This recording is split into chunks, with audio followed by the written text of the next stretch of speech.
qo'llash orqali milliy irodamizni qayta namoyon qilishning muhimligini ta'kidlash bilan birga chet ellarda faoliyat olib berayotgan barliq Uyg'ur tashkilotlarini, siyosiy faoliyatchilarimizni va barliq vatansuyar xalqimizni bu yillik Cumhuriyet bayramimizni o'zlarining sharoitlari yor bergan doira ichida millat sifatida bir tutash qutlug'lashga chaqirdi.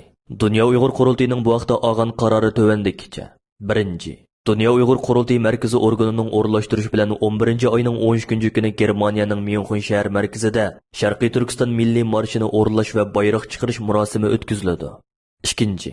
Dunyo Uyg'ur qurultiyi markazi organining o'rinlashtirishi bilan 11 oyning 13 kuni peshqadam siyosiy faoliyatchilarimizning, jamoat arboblarimizning va Uyg'ur tadqiqotchilarimizning qatnashishi bilan ommaga ochiq holda yaqin tariximizda qurilgan ikki jumhuriyatimizni tema qilgan asosda ayrim holda ikki qitim video konferensi o'tkaziladi. 3.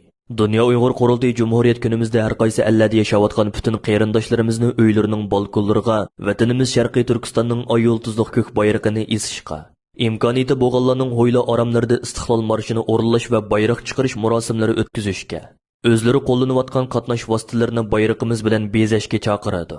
4. Koronavirusi sababidan navbatda keng ko'lamli faoliyat o'tkazish imkoniyati bo'lmaganligi uchun Dunyo Uyg'ur qurultiyi Cumhuriyet kunimizda har qaysi ellardagi aktivistlarimizni va qarindoshlarimizni yakka holda yoki kichik gruppalarga bo'linib, milliychi kiyimlarimiz bilan o'zlari turayotgan shaharlarning markazlarida bayrog'imizni javlon qildirib, atrofdagi ommaga ikki jumhuriyatimiz haqida ma'lumot berishga chaqiradi.